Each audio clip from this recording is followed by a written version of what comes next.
Hi అండి, నేను మీ మాధవి మల్లేష్. ఈరోజైతే కొత్త రకం రెసిపీతో మీ ముందుకు వచ్చేసాను. టేస్ట్ అయితే చాలా బాగుంటుంది. మరి లేట్ చేయకుండా ఈ ప్రాసెస్లోకి అయితే వెళ్ళిపోదాం. వెళ్ళిపోయే ముందు మన ఛానల్ని ఎవరైనా ఫస్ట్ టైం చూస్తున్నట్లయితే సబ్స్క్రైబ్ చేసి సపోర్ట్ చేయండి ఫ్రెండ్స్. మరి ఆలస్యం చేయకుండా అన్నం వడల తయారీలోకి అయితే వెళ్ళిపోదాం.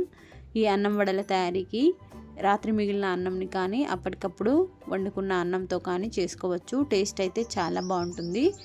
ఈ అన్నం వడ తయారీకి ఒక చిన్న బౌల్ నిండా ఉడికించిన రైస్ని తీసుకున్నాను.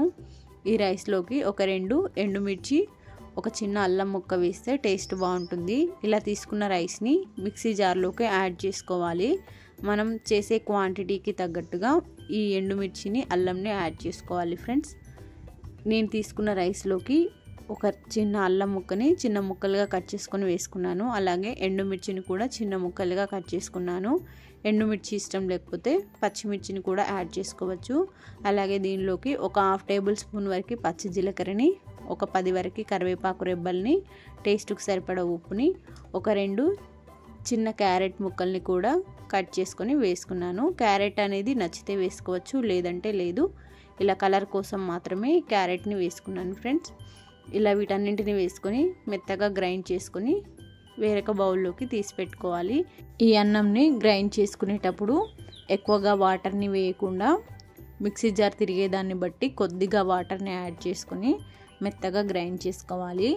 ఇలా వేరొక ప్లేట్లోకి తీసి పెట్టిన తర్వాత ఒక 2 స్పూన్ల వరకు బియ్యం పిండిని వేసుకోవాలి ఫ్రెండ్స్. మన దగ్గర ఉన్న బియ్యం పిండిని వేసుకోవాలి. అలాగే ఒక 2-3 టేబుల్ స్పూన్ల నిండా తీసుకున్న ఉల్లికాడ తరుగుని కూడా వేసుకోవాలి. ఇవి వేస్తే టేస్ట్ బాగుండడంతో పాటు వడ కూడా కలర్ఫుల్గా కనిపిస్తుంది. లేకపోతే ఉల్లిపాయలనైనా సన్నగా తరిగి వేసుకోవచ్చు. నేనైతే ఇక్కడ ఉల్లికాడల్ని తీసుకున్నాను కాబట్టి ఉల్లిపాయల్ని వేయలేదు. ఇలా అన్నం ముద్దని మెత్తగా కలిపేటప్పుడు పిండి అంతగా కలవలేదు అనిపిస్తే మరి కొద్దిగా వాటర్ని యాడ్ చేసుకొని ముద్దగా కట్టేంత వరకు మెత్తగా కలుపుకోవాలి. ఈ విధంగా కలిపిన తర్వాత ఒక చిన్న కవర్ తీసుకోవాలి. దీనిపైన కొద్దిగా వాటర్ని అప్లై చేసుకోవాలి. ఇలా వీడియోలో చూపించినట్టు పిండి ముద్దని రౌండ్గా చేసుకొని ఇలా పల్చగా స్ప్రెడ్ చేసుకొని దీని మధ్యలోకి చిన్న హోల్ని అయితే పెట్టుకోవాలి. హోల్ ఇష్టం లేకపోతే ఇలా చిన్న అప్పలాగానే చేసి తీసుకోవచ్చు. ఇలా హోల్ పెట్టేటప్పుడు చేతికి కొద్దిగా వాటర్ని అప్లై చేసుకొని పెడితే ఈజీగానే వచ్చేస్తుంది. అన్నం ఏమాత్రం చేతికి అంటకుండా రావాలి అంటే చేతిని ఒకసారి వాటర్లో తడుపుకొని ఈ విధంగా రౌండ్ బాల్ లాగా చేసుకొని మధ్యలోకి హోల్ పెట్టేస్తే అన్నం వడ రెడీ అవుతుంది. ఇప్పుడు వేరొక నాన్ స్టిక్ ప్యాన్ పెట్టుకొని స్టవ్ ఆన్ చేసుకొని ఒక 1/2 పావు వరకు ఆయిల్ని వేసుకోవాలి.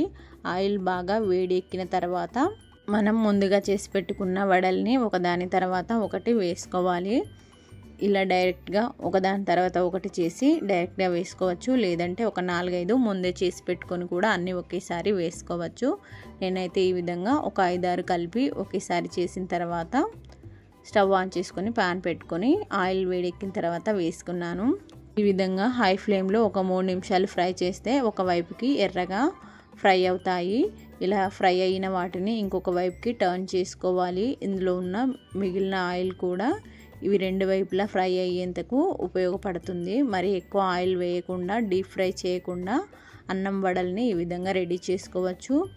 ఇలా వీడియోలో చూపించినట్టు ఒకవైపు ఫ్రై అయిన తర్వాత ఇంకొక వైపుకి టర్న్ చేసుకుంటే 2 వైపులా ఎర్రగా కాలుతుంది.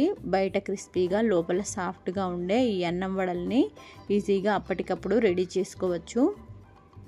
ఇలా 2 వైపులుగా ఎర్రగా కాలేంత వరకు కాల్చుకుంటే ఈ అన్నం వడలు రెడీ అయినట్లే ఫ్రెండ్స్. దీనిని డైరెక్ట్గా తీసుకోవచ్చు, లేదంటే ఏదైనా చట్నీలో వేసుకొని కూడా తీసుకోవచ్చు.